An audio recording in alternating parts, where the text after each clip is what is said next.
सत्यनारायण। आप देख रहे हैं न्यूज 007। आज हम जिनसे बात करेंगे वो किसी परिचय के मोहताज नहीं है। आइए जानते हैं उनसे दुनिया के बारे में। जय महाकाल।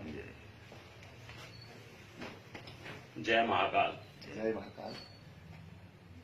हमारा पहला प्रश्न आपसे, दुनिया में सबसे अच्छी इन्वेस्टिगेशन एजेंसी कौन सी है? दुनिया की सबसे अच्छी इन्वेस्टिगेशन एजेंसी है मोसाद, क्योंकि मोसाद और इजराइल प्राइम मिनिस्टर के बीच में कोई भी मीडिएटर नहीं है। बाकी जो भी एजेंसी हैं दुनिया की, उनके बीच में मान लेते हैं कोई भी एजेंसी है और उसे राष्ट्रपति को अगर डायरेक्ट रिपोर्ट करना है तो उसके बीच में कोई ना कोई सेक्रेटरी या किसी लेवल का कोई मंत्री पूरी दुनिया के अंदर कोई ना कोई होता है। लेकिन सिर्फ और सिर्फ दुनिया की जो मोसाद है, इजराइल की इन्वेस्टिगेशन एजेंसी, उसके और उनके प्रधानमंत्री के बीच में किसी भी तरह का कोई भी मीडिएटर नहीं है, और ये सबसे अच्छी बात है। इन्वेस्टिगेशन की दुनिया में आपको सबसे बुरा क्या लगता है? इन्वेस्टिगेशन की दुनिया में हमें सबसे बुरा तब लगता है कि जब कोई राजनीतिक इन्वेस्टिगेशन में हस्तक्षेप करे। आप दुनिया के हर अपराध के बारे में जानते हैं। लोगों के अपराधियों के चुंगल में फंसने का मुख्य कारण क्या है? लोगों के अपराधियों के चुंगल में फंसने का मुख्य कारण है कच्चा लालच। कच्चा लालच हम ऐसे कह सकते हैं कि कोई भी अपराध जो अपराधी अपराध करता है, यह सोचकर करता है कि मुझे सामने वाले को कैसे फंसाना है, क्योंकि बिना फंसाए, बिना उसको एक तरीके से इनडायरेक्ट वे में बोलेंगे तो हिप्नोटाइज, सम्मोहन एक तरीके से वो कर लेता है। वो कैसे करता है उसको सम्मोहन? कोई ना कोई कच्चा लालच दिखा देता है। जैसे कि हम मान लेते ब्लैक डॉलर। ब्लैक डॉलर में क्या होता है कि वो सामने वाले को कहता है मेरे पास गलती से काफी सारे ब्लैक डॉलर हैं, उन्हें अगर हम साफ करेंगे तो हम लोग उन्हें मार्केट को चला पाएंगे। तो सामने वाला सोचता है कि चलो बहुत अच्छी बात है, सिर्फ उनको साफ ही तो करना है। तो वो उसको केमिकल जो साफ करने के नाम पे उनसे पैसे ले लेते हैं। कई बार एक नया स्कैम आता है कि आपका कोई एडवर्टाइज, किसी जो लॉटरी निकली है, आप अगर हमें एक सर्टेन अमाउंट भेज दीजिए जिससे आपका रजिस्ट्रेशन हो जाएगा और उसके बाद आपको वो लॉटरी के पैसे मिल जाएंगे। तो मेरा ये कहना है कि ऐसी परिस्थिति में लोगों को ये कहना चाहिए कि जब आपके पास ऑलरेडी मेरी लॉटरी निकली है और आप मेरे से एक फीस मांग रहे हैं, मेरी फीस उस लॉटरी में से काट लीजिए और बाकी का पैसा मुझे भेज दीजिए। किसी क्राइम सिंडिकेट को खत्म करना हो तो किस तरह किया जा सकता है? किसी भी क्राइम सिंडिकेट को खत्म करने के लिए, उसको हमेशा जड़ से मिटाने के लिए आपको सबसे जरूरी है 6 या 7 महीने पहले आप इन्वेस्टिगेशन करें कि वो क्राइम सिंडिकेट किस तरह से, कहां से, किस जगह से ऑपरेट किया जा रहा है, उनकी मॉनिटरिंग पावर क्या है, उनके पास जो उनके पर्सन है उनकी स्ट्रेंथ क्या है, उनके मेन जो क्राइम जिस चीज में इन्वॉल्व है, मान लो ड्रग्स में इन्वॉल्व है, मनी लॉन्ड्रिंग में इन्वॉल्व है, ऑनलाइन गेमलिंग में इन्वॉल्व है, तो वो सब आपको पता होना चाहिए। पता चला आपने उनके किसी एक क्राइम, जो एक तरीका है, मान लो ड्रग्स का है, आपने ड्रग्स को तो जान लिया, लेकिन वो ऑनलाइन का अगर अपना गेमलिंग का चलाते रहे तो उनके पास मनी पावर आती रही, मनी होने से उनका वो क्राइम सिंडिकेट फिर चलता रहेगा। इसलिए पहले बिना बताए या बिना छेड़खानी किए उस क्राइम सिंडिकेट को खत्म करने के लिए 6 या 7-8 महीने पहले खुद इन्वेस्टिगेशन प्रॉपर करें, उसके बारे में हर चीज को जान लें। उसके बाद सबसे पहले आप उनके जो मनी, जहां से उनके पास पैसा आ रहा है, जहां से उनके पास धन आ रहा है, उस सोर्सेज को खत्म कीजिए। उसके बाद उनके पास जितना भी असिस्ट है, जितनी भी चीजें, उन सबको अपने ग्रैब में लीजिए, उन सबको सेल कर दीजिए या किसी दूसरे तरीके से उन्हें अपने कब्जे में ले लीजिए। और दी एंड में मैं तो कहूंगा उस क्राइम सिंडिकेट को चलाने वाले को उड़ा दीजिए। किसी अपराधी को टार्चर करते समय सबसे ज्यादा कारगर प्रक्रिया क्या है? क्या आपने ऐसा पाया है टार्चर प्रक्रिया के बाद भी अपराधी ने जानकारी छुपा ली हो? सबसे जो हम बोलेंगे जो टॉर्चर प्रक्रियाएं हैं, उन टॉर्चर प्रक्रिया में जो हम आम तौर पे जो रोजमर्रा की हमारी जिंदगी में चीजें आती है ना, वो सबसे कारगर प्रक्रियाएं होती हैं। मान लो, अब मैं आपको एक बहुत छोटे छोटे से उदाहरण देता हूं। हम लोग आमतौर पे एक्सरसाइज करते हैं, योगा करते हैं। उन पोजीशंस में अगर आप किसी भी अपराधी को छोड़ देंगे, आपको कुछ करने की आवश्यकता ही नहीं है। जो आप चीज चाहते हैं वो तोते की तरह बोलेगा, बहुत अच्छे तरीके से। आपको उसको एक सुई चुभाने की जरूरत नहीं है, उसको हाथ लगाने की जरूरत नहीं है। अगर आप ये सोचते हैं, कोई भी ये सोचता है कि उस चीज से डेथ नहीं हो सकती, मैं ये भी दावा करता हूं कि उन्हीं चीजों से आराम से किसी को भी मारा जा सकता है।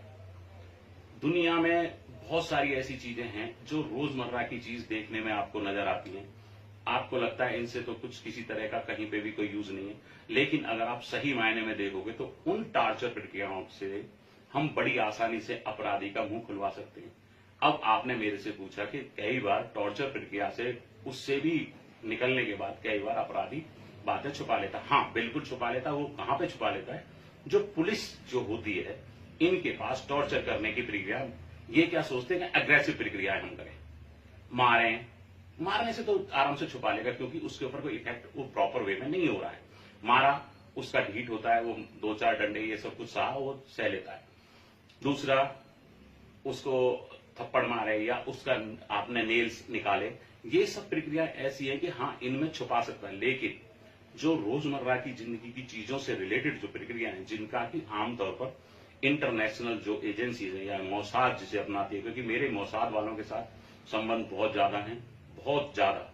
इजराइल की एजेंसीज और इजराइल के लोगों को मैं बहुत अच्छा मानता हूं। उसका कारण भी है, मैंने जब मनोहर पारीकर जी थे अपने रक्षा मंत्री, तो उस वक्त बोला भी था कि 3 साल के लिए इंडिया के हर इंसान को भी आर्मी के अंदर जाना चाहिए, क्योंकि मोसाद का जो फर्स्ट स्टेप है वो आर्मी है।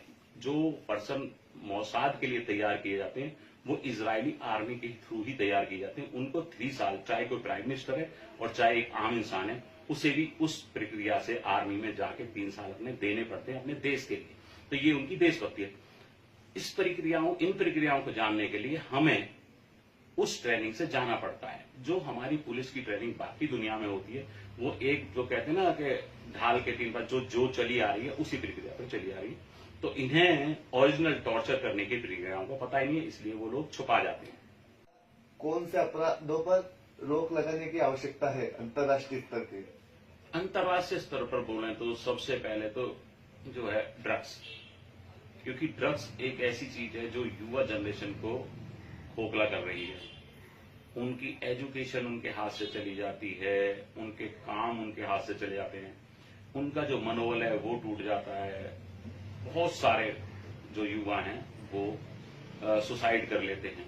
सबसे पहले तो ड्रग्स, उसके बाद बहुत सारे ऐसे इंटरनेशनल लेवल पर फ्रॉड हो गए हैं कि बहुत सारी चीजों को लेकर के हनी ट्रैप का हो गया, ब्लैक डॉलर का हो गया, लॉटरी स्कैम हो गए, ऑनलाइन गेमलिंग हो गई। ऑनलाइन गेमलिंग में भी लोग वहां कहते हैं नहीं इसमें तो सारा कुछ सही चलता सामने था। ऐसा नहीं है, सारा रिकॉर्डेड हो जाता है। ऐप होती हैं, ऐप के माध्यम से आप कुछ और देख रहे होते हैं, जबकि पीछे और कुछ प्रक्रिया चल रही होती है। वो सिर्फ और सिर्फ आपके जो पैसे को बटोरने का कारण होता है। क्रिकेट बैटिंग हो गई, उसके बाद जो आज की डेट में मेन जो अपराध जो इंटरनेशनल लेवल पे मैं अपनी तरफ से चाहूंगा वो है खाद्य सामग्री में होने वाली मिलावट, क्योंकि वो डायरेक्ट इफेक्ट करती है हमारे ऊपर। उसके अंदर तो मैं चाहूंगा इंटरनेशनल लेवल पे होना ये चाहिए कि अगर कोई भी खाद्य सामग्री पर मिलावट करता है तो उसको सीधा सीधा डेथ पेनल्टी का सिस्टम होना चाहिए। सुना है आप बड़े बड़े अंतर्राष्ट्रीय स्तर के अपराधियों को धमकी देकर धन वसूलते हैं? बिल्कुल, मेरे हिसाब से सही सुना है। सही सुना क्या, देखा भी होगा।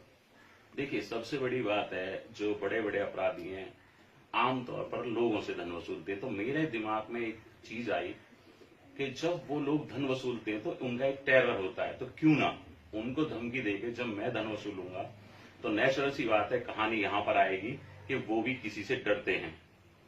जब उनका डरना स्टार्ट होगा तो जो बाकी के लोग उन्हें धन दे रहे हैं, जो मेरे दिमाग में जो प्रक्रिया है कि जो धन दे रहे हैं उनको ये समझ में आएगा कि ये भी किसी से डरते हैं।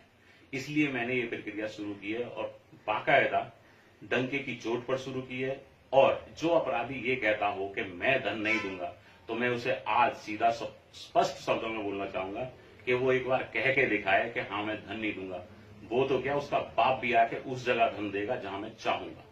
मेरा 8वां अहम सवाल, आप राजनीति को वैश्विक किस स्तर पर देखते हैं? मैं वैश्विक स्तर पर राजनीति को आज के परिदृश्य में तो यह देखूंगा कि जो अब ट्रंप का आना हुआ है वो हमारे लिए काफी ज्यादा फायदेमंद है, क्योंकि ट्रंप की जो अभी उससे पहले जो प्रक्रियाएं हुई, जो सारी बातें हुई हैं अपने इजराइल से या हमारे हिंदुस्तान से बोले तो नरेंद्र मोदी जी ने एक जो तरीका बना लिया है, उसको देखते हुए ट्रंप ने भी वो ही अपनी धारणा बना ली है कि मुझे किसी भी हालात में अंतर्राष्ट्रीय स्तर पर आतंकवादी अपराध, टेररिज्म बिल्कुल भी नहीं चाहिए, ड्रग्स बिल्कुल भी नहीं चाहिए। जो आमतौर पर इस तरह के अपराध हैं वो एक गिनी चुनी जो कंट्रीज हैं उनके तहत किए जा रहे थे। तो ट्रंप का अब सीधा सीधा कहना है, क्योंकि अब जनवरी में ये सारा कुछ प्रक्रियाएं उनकी खत्म हो जाएंगी और उसके बाद वो ऑर्डर्स देने लगेंगे। उन्होंने जिस तरह से अब जो अपनी कैबिनेट और जो अपने लोगों को जिस जगह पर मनोनीत किया है वो हमारे हिंदुस्तान के लिए और बाकी पूरी दुनिया के लिए भी फायदेमंद है, क्योंकि वो ये चाहते हैं कि किसी भी जगह पे जो टेररिज्म है वो जीरो की जीरो बटा सन्नाटा करने की उनकी प्रक्रिया शुरू हो गई। तो इस प्रदेश जो आज का इंटरनेशनल लेवल पर जो वैश्विक स्तर पर जो राजनीति है वो बहुत अच्छे तरीके से चलेगी, मिलजुल करके चलेगी और आने वाला भविष्य है जो आतंकवादी हों, अपराधी हों या किसी भी तरह की जो गलत सोच रखने वाले लोग हैं उनके लिए बिल्कुल खतरनाक है और जीरो है और वो लोग बिल्कुल खत्म होंगे। जय महाकाल। जय महाकाल।